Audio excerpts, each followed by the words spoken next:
আর সিংহ রাশি সম্বন্ধে কিছু তথ্য জানার জন্য, সিংহ রাশি জাতকদের জন্য আগস্ট মাস সাধারণত ফলদায়ী প্রমাণিত হবে। তার এই মাসে কিছু বড় ইচ্ছাপূর্ণ হতে পারে। আপনাদের স্বাস্থ্যের ক্ষেত্রে কিছু উঠাপড়া লেগে থাকবে। সিংহ রাশি তার যত্নের কোনো ত্রুটি রাখবেন না। আর্থিক দিক দিয়ে পরিস্থিতি সাধারণ।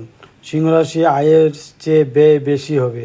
আর্থিক চ্যালেঞ্জের মুখোমুখি হবেন এই রাশির জাতকরা। মাসের শুরুতেই ব্যয় নিয়ন্ত্রণ রাখা অত্যন্ত জরুরি। সিংহ রাশি কেরিয়ারে বড়সড় সমস্যা দেখা দিতে পারে। ব্যবসায়ে চ্যালেঞ্জে আসতে পারে। প্রেম জীবনের ওঠাপড়া লেগে থাকবে। পাশাপাশিও পারিবারিক জীবনে চ্যালেঞ্জ থাকবে। বিদেশ যাত্রা প্রবল সম্ভাবনা রয়েছে। আগস্ট মাসে সিংহ রাশির জাতকের কেমন তা জ্যোতিষ গণনার মাধ্যমে বিস্তারিত জানানো হলো। এই ছিল আজকের দিনের বিশেষ সিংহ রাশি সম্বন্ধে কিছু তথ্য। ভিডিওটা ভালো লাগে লাইক করবেন, সাবস্ক্রাইব করবেন।